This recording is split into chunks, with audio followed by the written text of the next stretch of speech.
તો રિમોલ્યુશન ઝુંબેશમાં ભાજપના સમર્થકોના દબાણોની બાદબાકી શક્તિસિંહે કહ્યું કે જામનગરમાં યોજાયેલી 3 જિલ્લા અને 2 મહાનગરના કાર્યકરોની રિવ્યુ બેઠક પહેલા તેઓએ પોતાનું નિવેદન આપ્યું હતું।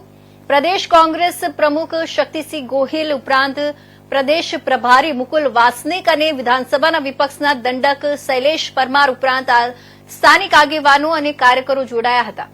ભાજપ સરકાર ખેડૂત અને માછીમારને લગતા પ્રશ્નોના ઉકેલને બદલે માત્ર ઠાલા વચનો આપે છે। આજે જામનગર ખાતે અમારા પ્રભારી મહામંત્રી મુકુલ વાસનિકજીની ઉપસ્થિતિમાં અને કોંગ્રેસ વિધાનસભા પક્ષના ઉપનેતા ભાઈ શૈલેષભાઈ પરમાર, અમારા એઆઈસીસીના સેક્રેટરી ભૂપેન્દ્રજીની હાજરીમાં જામનગર શહેર, જામનગર જિલ્લો, દેવભૂમિ દ્વારકા અને પોરબંદર આ જિલ્લાની સમીક્ષા બેઠકોનું આયોજન કર્યું છે। સંગઠનના લગતા મહત્વના આગેવાનો સાથે લોકોની સ્થાનિક શું મુશ્કેલી છે એની પણ સમીક્ષા કરીએ છીએ। આવતા દિવસોમાં અમારા સંગઠનના માળખામાં જ્યાં ફેરફારો જરૂરી છે, જ્યાં કોઈને કોઈ જગ્યાએ ગ્રાસરૂટ સુધીના સંગઠનનું કડી વધારે મજબૂત કરવાની છે એની સમીક્ષા કરીએ છીએ।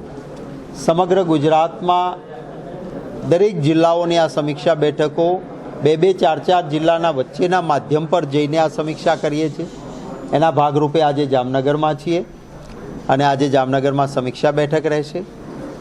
જામનગરના ખેડૂતોની એક મોટી ફરિયાદ પણ મળી કે અમને ભારતીય જનતા પાર્ટીએ કહ્યું હતું કે ખેડૂતની આવક બમણી કરીશું।